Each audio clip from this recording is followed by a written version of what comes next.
Springtime and the iconic pre-war Brooklands circuit makes the perfect venue to launch round 2 of the 2017 Hero Cup. 82 classic machines were primed and ready to set off on the 7th running of the London to Lisbon reliability trial. Journeying through the picturesque scenery of 4 countries, this Grand Continental Rally promised 9 days and over 2,000 miles of spectacular adventure. With a short blast through England, crews would then take the overnight ferry to Saint-Malo on the Brittany coast. The route would cut through the heart of France and into Spain via the Pyrenees, roughly following the medieval Pilgrim's Trail, the Camino de Santiago, to finish in Cascais near Lisbon in Portugal. Welcome, Portugal.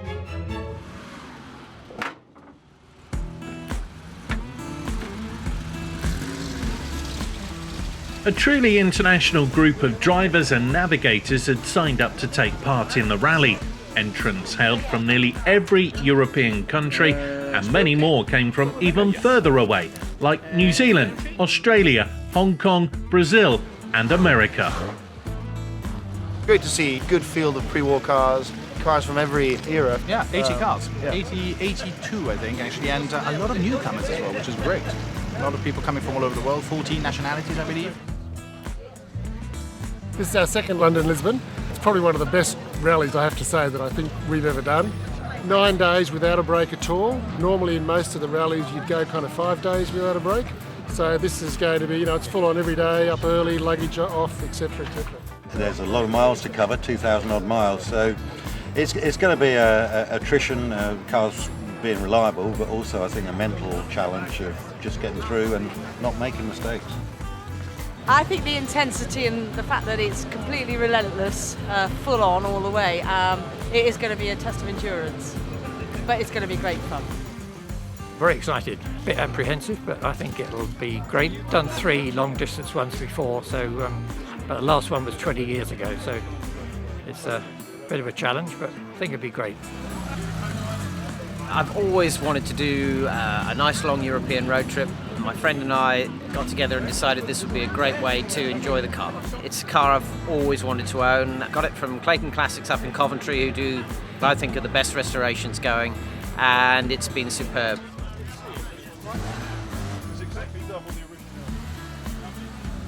The scrutineering for this event is basically checking the cars are safe to use, and the cars are to the specification that the drivers and owners say they are. Just finished scrutineering, go to move off, funny noise at the back, turn the car around, and we slide about 30 yards, just avoiding the gates, and we've broken a leaf spring. Yeah, she always seems to let me down on something, but it's better to let me down now when there's a chance of getting it sorted. Well, before we even get on the rally, we've got a squeaking clutch and we've got a sticking starter motor, so as soon as we've done scrutineering, we're going to be fixing that, and then we're going to see if we can get to Lisbon, really. What a great collection of cars. Why are we here? Well, as the charity partner for Hero, we're really looking forward to this event, and as the rally ends up in Portugal, we will finish about 15 minutes away from one of our SOS villages. Zenith has a very long association with motoring and specifically with classic cars. It's a fantastic opportunity for us to be associated with Hero events, specifically London to Lisbon, going past 4 countries. It's a fantastic opportunity for us to be the official timekeepers for all these beautiful classic cars. From a sponsor's perspective, it gets a good moving exposure through the whole of Europe, associating a high quality wash with high quality cars, high quality organization, and high quality actually participants. You get good competition, beautiful roads, you see places that you're not going to go to, and hopefully people will, in their free time, then spend a bit more time in some of the venues that we've chosen.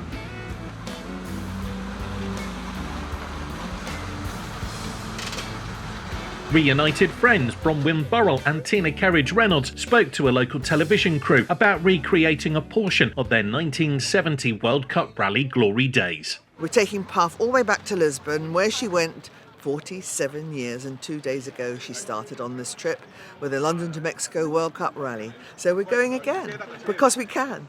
Well, I've got Tina with me, who came on that first trip. Unfortunately, Tish, who owned the car then, died 8 years ago, I think. So she's no longer with us. And the whole point of it is we want to get the car to Lisbon again.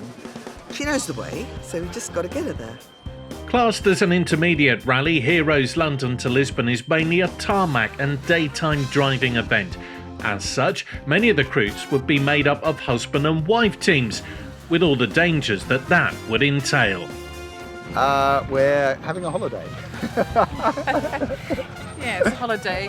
Spending all that time with me. Yeah, confined space, but I'm sure I'll tolerate it. Yes, shouting at the driver and a pencil to stab the driver, yeah.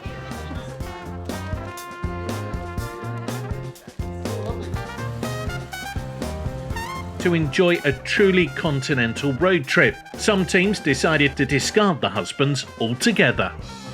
First girls' rally. Our husbands are allegedly too busy to do it themselves, but we don't believe them. We're doing it for the team. Represent our females of the world. Starting the rally in Brooklands, the teams would undertake 2 tests and 4 regularities on their way to Portsmouth to catch the overnight ferry to France. 10 minutes to go before we're off on the first test. Feeling slightly nervous, but it'll be what it'll be. Looking forward to it. We are very honored and very happy, certainly, that the organizer has chosen Portugal as the final destination of this rally, of this course. And I'm so very glad to see there are some of my compatriots taking part in this adventure. And I welcome that, and I wish all of them, of course, the best of luck. The 1925 Bentley of Bill Kleinhardt and Jackie Norman proudly led the field away at the start of what would be an epic journey.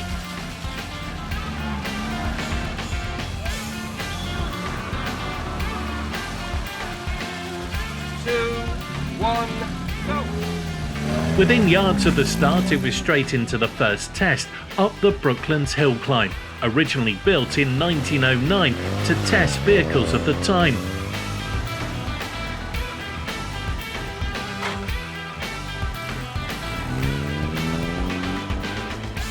Daniel Gressley nearly threw it all away within seconds of the start before even getting out of Brooklands. The teams were also treated to a brief trip on the iconic Brooklands banking.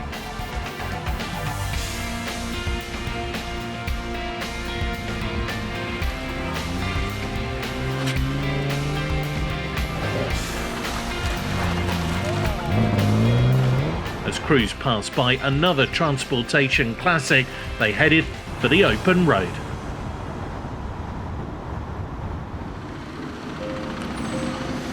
After easing the competitors gently into the rally, the first pit stop of the day was at the William Metcalf's Vintage Bentley Emporium, a fitting venue for tea, cakes and conversation.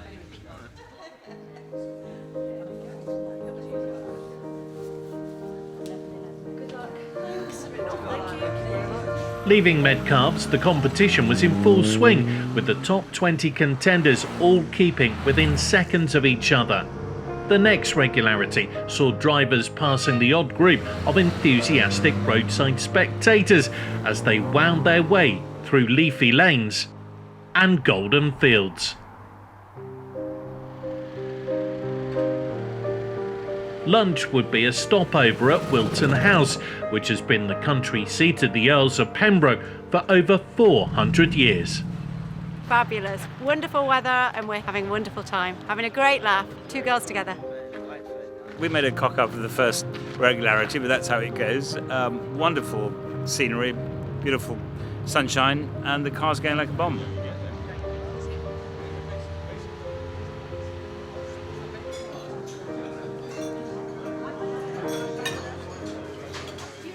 With a relaxed lunch over, the competition was back on, starting with a short test through the car park of Wilton House.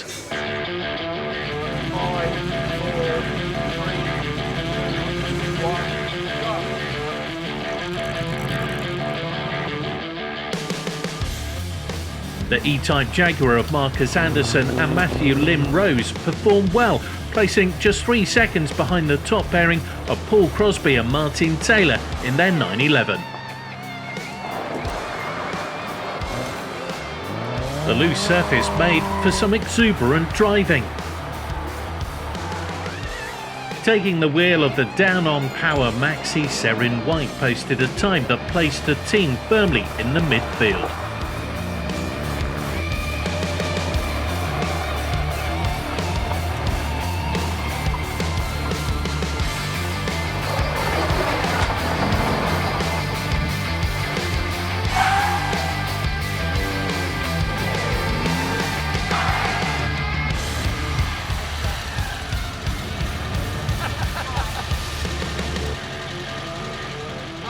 That well and there I scared myself, do you know that?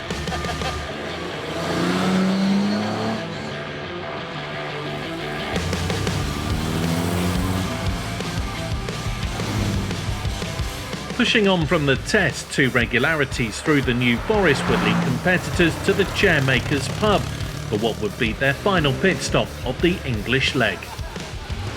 One unlucky driver already had a tale of woe to tell. Well, we've done all right as novices. A slightly unfortunate incident with a tree. It was on the cones, the manoeuvrability test, and I just didn't take account of the gravel at all. And 90 brake horsepower and a little midget and a tree, not a good combination. We've had a lot of fun, We're still laughing. We're not bruised or anything. We haven't gone wrong too far. Adding the timing in makes it a little bit more interesting, but yeah, we've had a great time. Lots of country lanes, really testing the cars, braking, steering, performance, and just really being scientific in all the calculations, and as a result it's been great fun. Some of the turns back on yourself, I've got to really plan it, but luckily my navigator's got that all organised, so I know where I'm going. We're looking for some speed tests in a straight line. The Chairmakers pub will be the last place teams will get a proper English brew before giving it up for the delights of continental beverages over the next 8 days. The Bentley boys and girls decided there was strength in numbers and travelled together in style.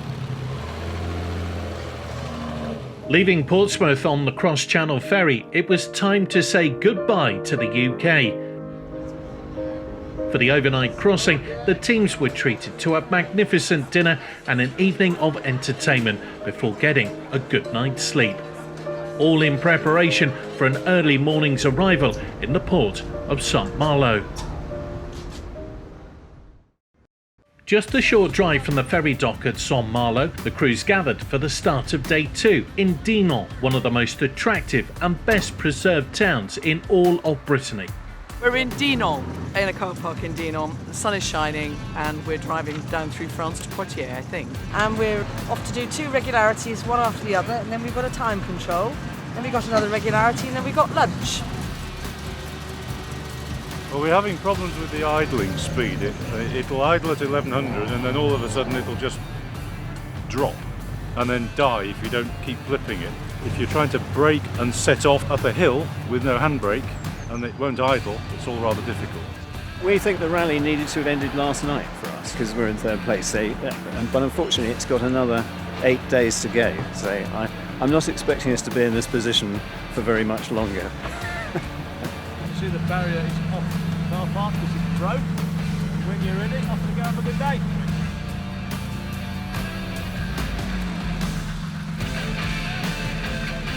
Leaving Dinan behind a day's drive, but try and cover as much ground as possible through Brittany on our way to the spectacular roads of the south.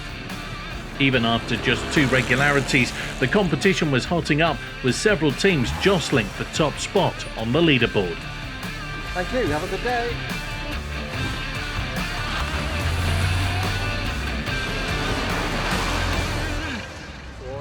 744 603 603 446 446. That's it. I've got it. You've got regularity 1? Yep. Thank you. Been a fairly steady cruise down here so far. Little bits of competition along the way, which have been good. Yeah, let's see. I mean, another 7 days to go. Long way. After another regularity, lunch was at the historic Chateau de Cochou on the old border between Brittany and the Anjou region. Well, we're doing all right. Car hasn't broken down yet, which is the main thing. My navigator's not got us lost yet, and we're even now trying to see if we can do one or two of the times, but that's a little bit more challenging. So all good so far. If the driver didn't question the navigator, we did a little better today. Jackie told me to turn left, but I thought I knew better and went straight on and got it all wrong. So we lost 17 seconds on that. But we're getting pretty good. We're getting 1s and 0s and 2s now, so very happy. It's not running particularly well, so I'm just going through some of the obvious things like the coil and plugs, and just seeing if I can find something that would make it misfire. There are a few little tricks that have been jumping out, a few triangles we went around yesterday, and it caught a few people out.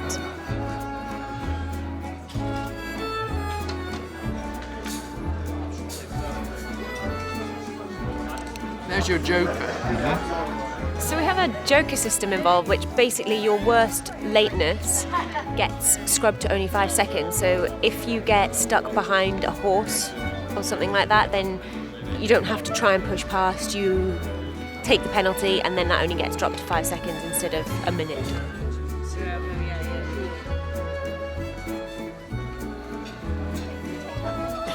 Weather's been great, the organisation's fantastic, we've been some fantastic locations, just unbelievable, and the countryside's just wonderful. So we're just having an absolute ball at the minute, really thoroughly enjoying it. The afternoon saw the teams leaving the sublime and tranquil surroundings of the Château de Cochou for the next time test of the day. The award-winning go-kart track Le Circuit Val d'Argenton is widely considered the best kart track in Europe.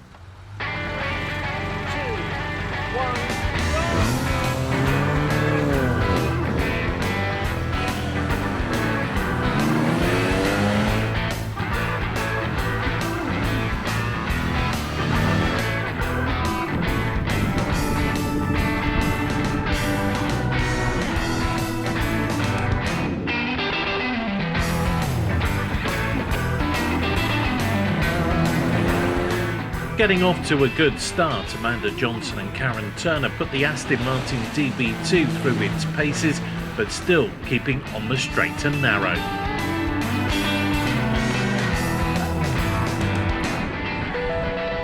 While the 911s of Stephen and Thomas Owens and Paul Wignall and Annabelle Jones seem to be finding alternative ways around the track, doing what some would say was excessive curb hopping.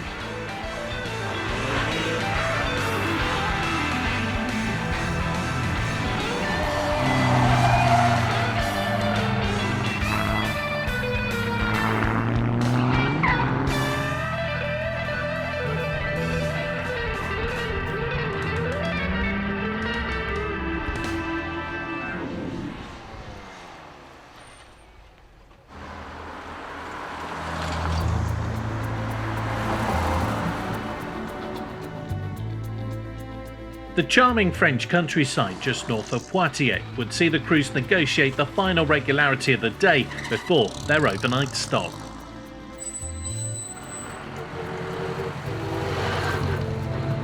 Jane Wignall and Kevin Savage and the Sunbeam Tiger put in a strong performance by placing 4th on the regularity.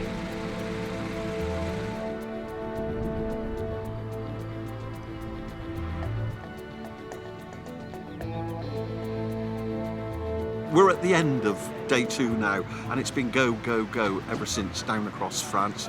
The weather is absolutely fantastic, but we've tested all of the crews today.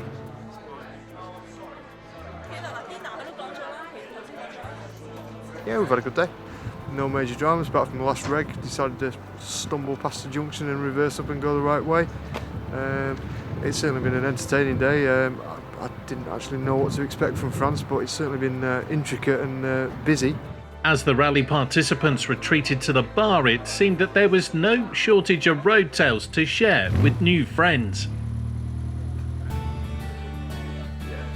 Day 3 dawns, and after some preparatory strategy, the team seemed ready to take on the next challenge. The rally route now headed south from Poitiers and through the Vienne and Dordogne regions to Montauban, the second oldest Bastide or fortified town in southern France. 3, 2, 1, go!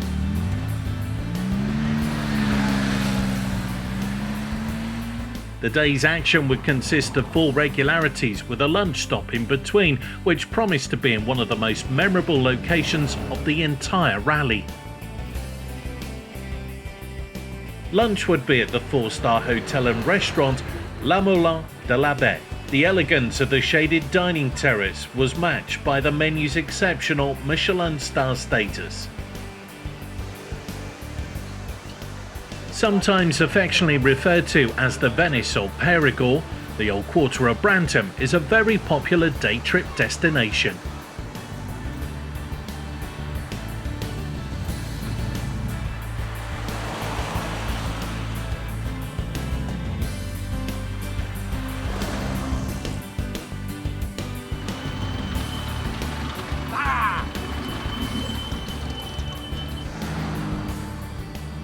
Some regularities can be fairly straightforward to navigate, but only if drivers don't disagree on the correct route to take.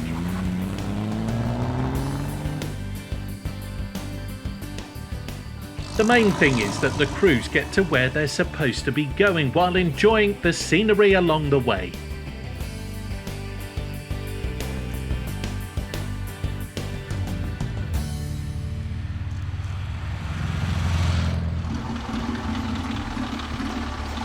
We found ourselves in a little bit of trouble at one point, but when it went well, it went really well.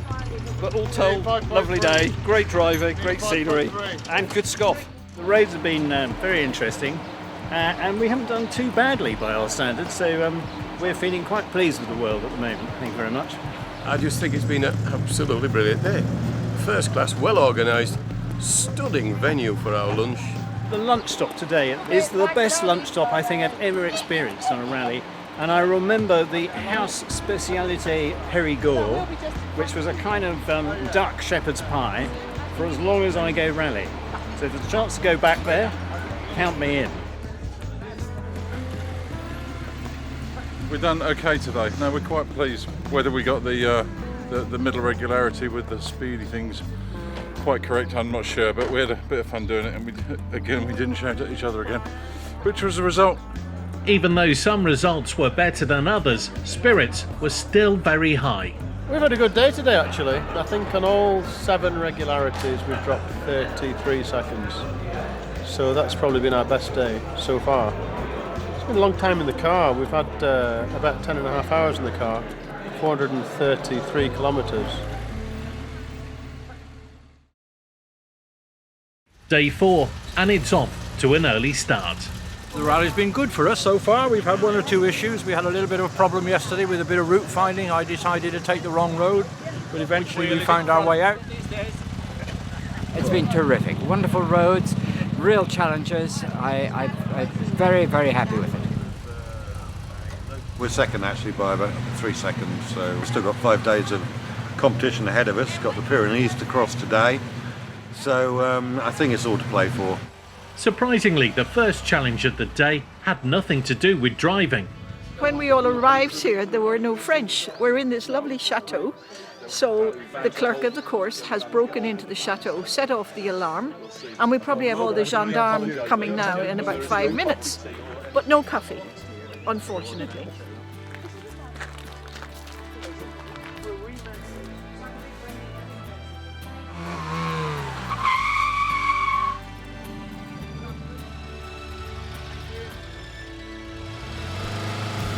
With the Pyrenees beckoning, we start the long climb.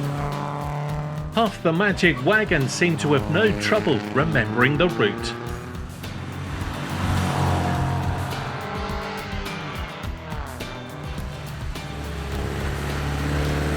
The afternoon's regularities would take us up the Col de Peyresort, the highest point of the rally at just over 1,300 metres.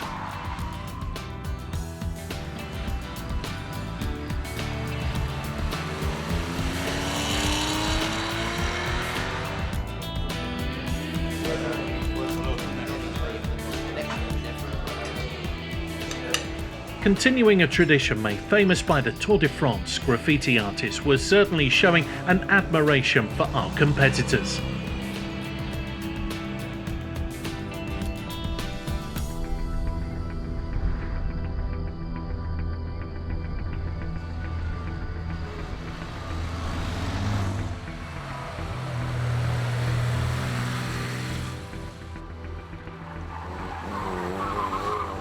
Climbing from one hairpin to another, the scenery just got better and better, and sometimes more than a little surreal.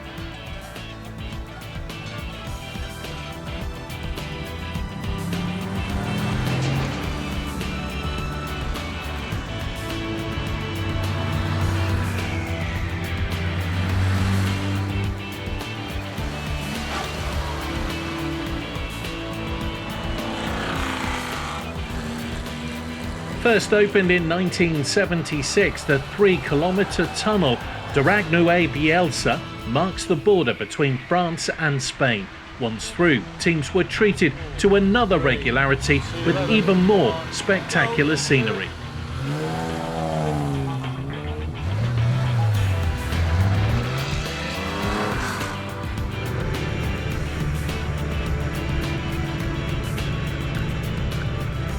With views as magnificent as these, it was easy to feel like you were on top of the world. Or maybe, if you were a marshal, that might all be down to altitude sickness.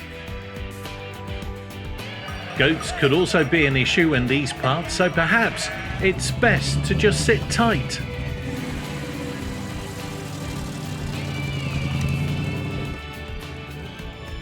Well, we've had a Horlicks of a day.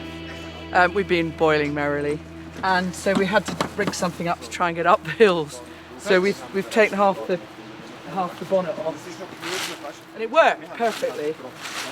But it's been very stressful, and then there were goats, and then we had to race along roads, which is what rallying is about. So we have had a lovely day, but it's been very challenging. We've had a problem with the car, so we had to miss the regularity, but we're still in the rally, so we're still smiling. But can I just say, those Tomorrow's mechanics, another day. No, those mechanics are amazing. We love them. We couldn't have done it without them. They've mended us about 4 times haven't they, today. They're amazing. So we're very happy. Part of any long-distance road trip is enjoying the social side of the journey, so it was no surprise that the bar in the Barcella Monasterio de Baltanya was standing room only. The former Carmen Monastery dates from the 17th century and is now a 140-room hotel and luxury spa.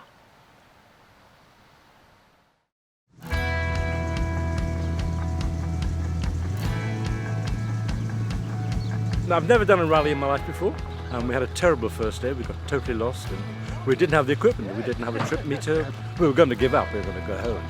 But a very kind gentleman here loaned us a trip meter. We've had a fantastic time ever since. Absolutely fantastic.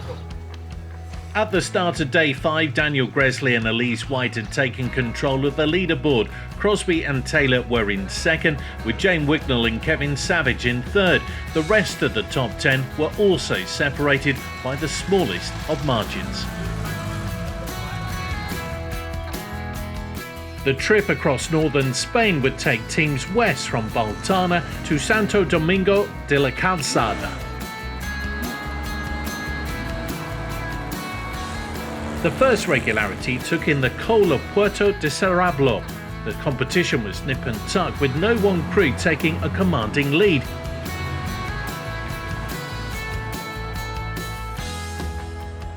Two additional regularities would take us further into the Aragon region and onward to the lunch stop.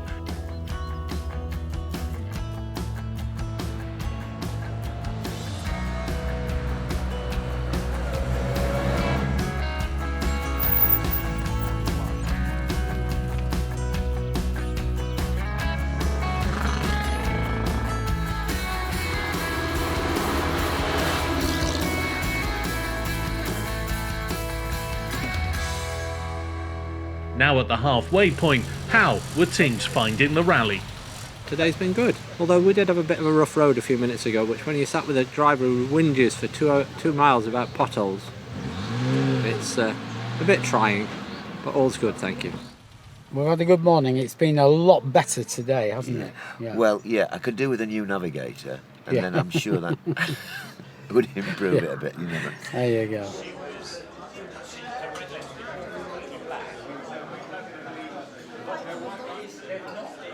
How's it going? A bit chilly. It is. A lot cooler than we expected. hence the shorts. We're feeling a bit regretful. No. Yeah. The disaster, of course, was on start of leg 3 when we missed the checkout from the hotel in the morning, so we got a 10.5-minute penalty. My phone was still on UK time, so ran downstairs with no shoes on, checked out, but 10.5 minutes penalty, so unfortunately the rally's over for us, really. Should have bought a Zenith watch, hey Matthew? The day's on-track test would be another thrash around a go-kart circuit. The Dutch crew of Van 't Hoff and Veilsburg in the Porsche 914 put in a time of 1 minute 44 seconds, which placed them in the top half of the timesheets.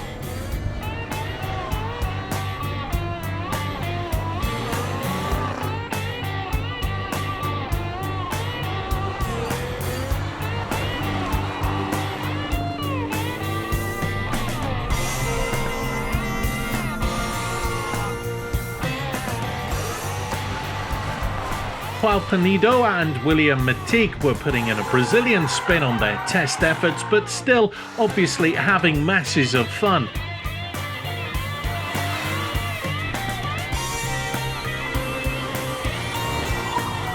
And after 5 days, the beautiful Jaguar XK120 of Portuguese crew Enis and Pombo was still going strong.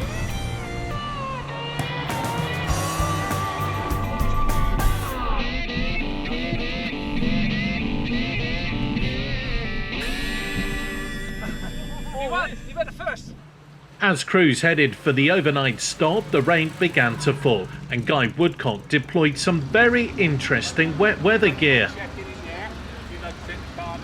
I'm fed up of getting wet. I'm cold, but I'm not going to get wet. So I thought the appropriate headwear was provided by Mr. Rutherford, the clerk of the course, just to make me look stupid, I think.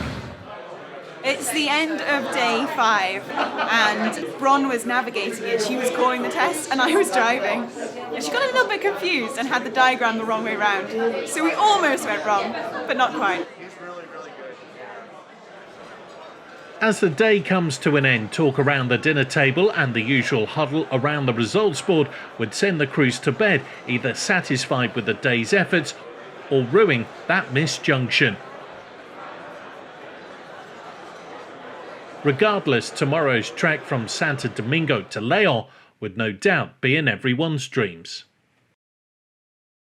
At the moment, I'm lying joint first with Paul Crosby and Martin Taylor. A little bit of pressure, but after 5 days, it's amazing that we're on the same second. It's ridiculous. So we've got 4 days to go. Anything can happen. Equal first, which is quite some achievement. I don't know if my blood pressure can stand this by the end of the week. We've got 4 more days of this. On your way, Martin. See you later, guys.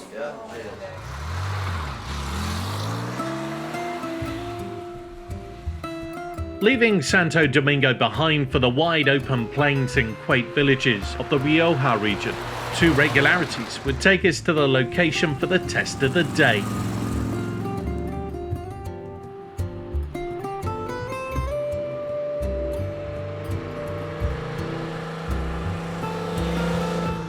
Weather in northern Spain in April can be unpredictable. Even so, it was still a surprise to see the clouds becoming darker and heavier the further west we drove.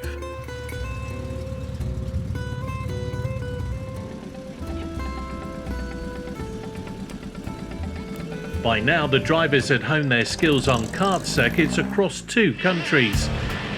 But as the air temperature continued to drop, the weather seemed to be on the turn, and getting any temperature into the tyres for our seasoned race drivers would be a struggle.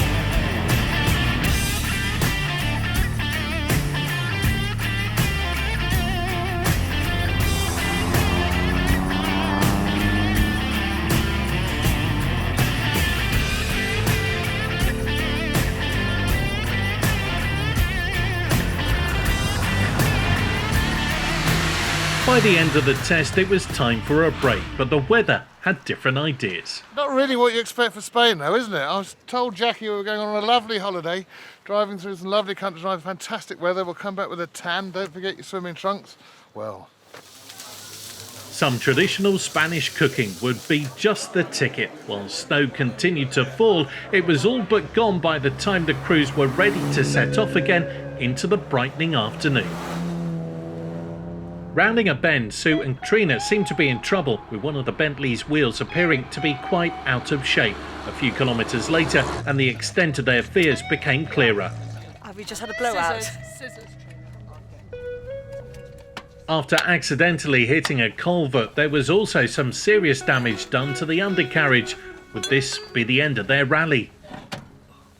I bent the shocker. Oh, lovely. Look at this. Still travelling west and barring a few unexpected and somewhat stubborn obstacles, the teams made their way to the overnight stop at Lyon. We've had sleet, we've had snow, we've had sun, we've had rain. We've had the full canopy of Spanish delights in one day, so we've really got nothing to complain about, and the world is a rosy place this evening. Built in the 16th century, the convent of San Marcos is now a luxury hotel, but along with its restaurant and museum, the building also houses a consecrated church and is considered one of the most important monuments of the Spanish Renaissance.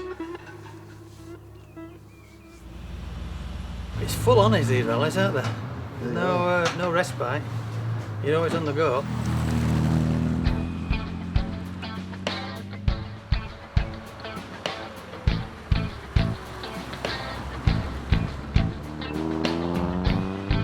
We've used our joker now, I think. We were hiding on that one. We missed that one. We've got the time, but we missed it. So I think our joker's in play now.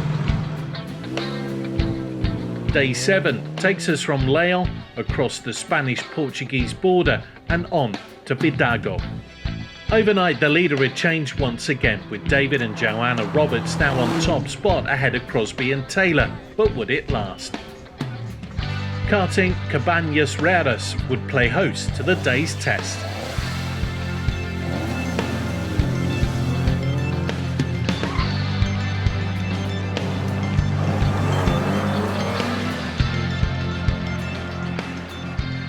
With their competition looking on and the cars running in alphabetical order of make, we were treated to the sight of an Aston Martin DB2, 2 DB5s and a DB6, all on the track at the same time.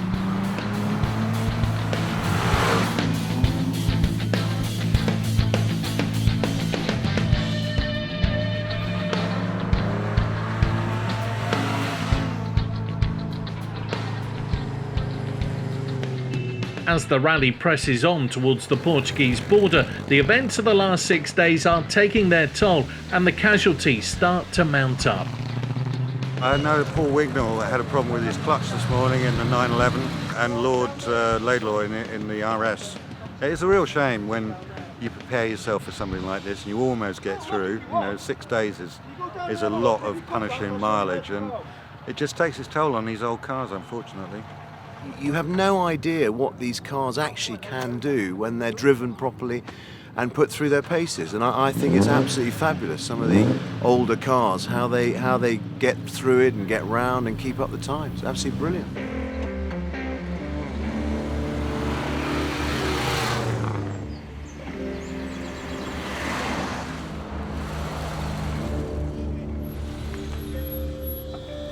.33.44, thank you. Geography isn't the only possible barrier for classic cars, as the team's experiences in now 3 countries have proven. We came to the crest of a hill, and just as we got there, some goat herder was herding about 200 goats across the road and caught 2 of the cars, and on the first car they actually jumped onto the bonnet and off. 2 regularities and 3 link sections continued on into the afternoon, taking us into Portugal and the palatial overnight hold of the Vidago Palace. This is a spectacular stop, and looking forward to the last couple of days. I hope the worst is behind us. It's only going to get better from here. It's always an endurance for the cars and for the navigator's brain. Despite the glamorous surroundings, after 7 straight days, some of the crews were starting to feel a little weary. The last 2 days of the rally would be a whirlwind to the finish, but first it was time to say adios to the opulent surroundings of the Bidego Palace and travel south through the vineyards of the Douro Valley to Luso. The following day would see the crews press onwards to Cascais.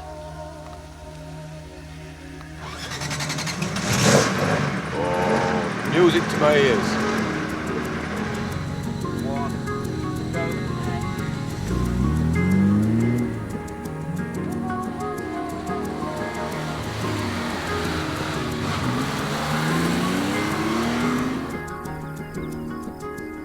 Any long-distance rally depends heavily on the mechanics that follow the cars along the route in case of breakdowns. Thanks to the automotive wizardry of the mechanics, the Bentley of Sue Shoesmith and Trina Harley was still running, albeit at a slightly gentler pace. Both the morning coffee stop location at the Casa de Mateos and lunch at the Quinta de Pacheco estates made for very elegant and sophisticated watering holes.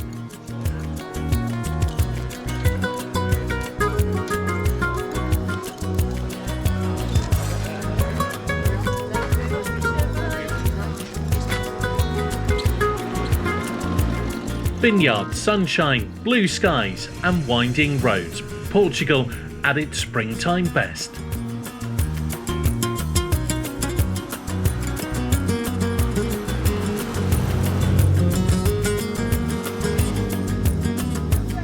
The final action of day 8 would be a high-speed thrash on the closed roads of the famous Caramulo hill climb, where a large crowd of excited locals had turned up to admire the exotic machinery.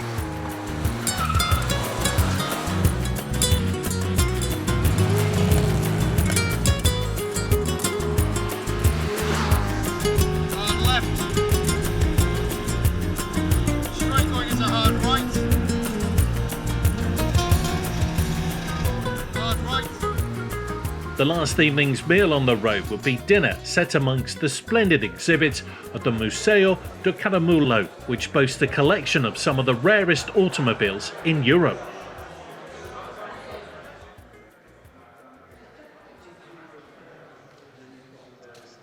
The 9th and final day started with a very wet kart track test before the final push to the finish at Cascais.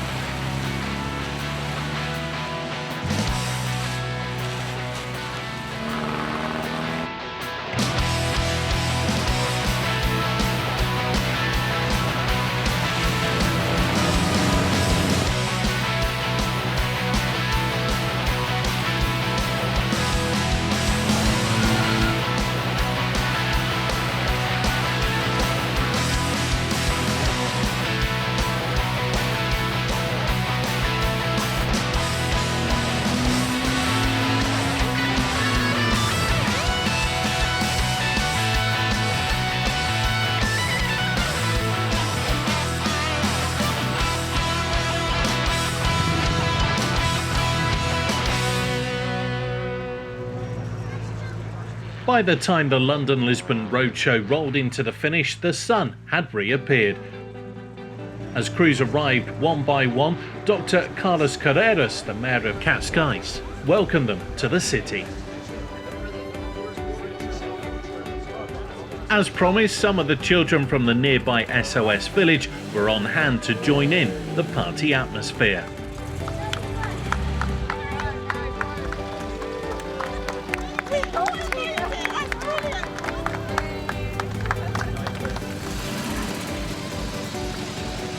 A fantastic rally. We're just so delighted to have been able to nurse the car to get here, and that was our aim, was to get here and the car in one piece, and we've achieved that, so we're delighted. Oh my word, that was hard work. Today was tricky, but it's been brilliant. Brilliant rally, brilliant people. Bloody excellent navigator. I wish. What an adventure. We knew it was going to be, but we had no idea quite what we had let ourselves in for. But we made it. And we feel incredibly proud. Cheers. And well done Thank to all you. the other competitors and all the organisers, etc. Thank you so much, everybody. Thank you.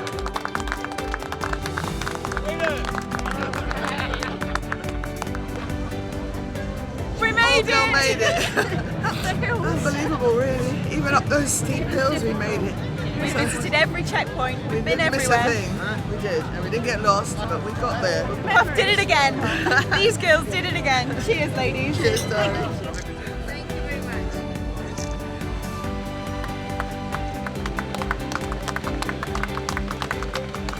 Amazing rally, really good fun, and here's the next one. 9-day event. It's the longest event I've ever done. It's a mega feeling to do something like that and achieve a first. And it was very competitive. We were changing positions every day, 3-4 seconds, that was all that was in it.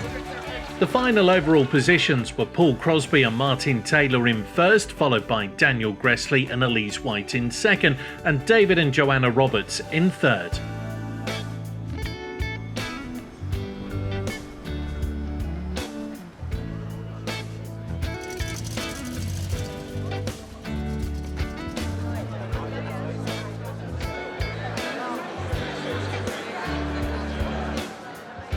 As the London to Lisbon Rally 2017 comes to a close, His Royal Highness Don Duarte Pio Duque de Braganza was on hand to present the trophies. And the winners of this year's London to Lisbon Rally, Paul Crosby and Martin Vinci Taylor. What a brilliant event. So I thank you all for taking part, because it was a lot of fun. Thank you very much. Is there no stopping Crosby? The action continues with the summer trial in just 3 weeks' time. Join us next time for more excitement from the Hero Cup.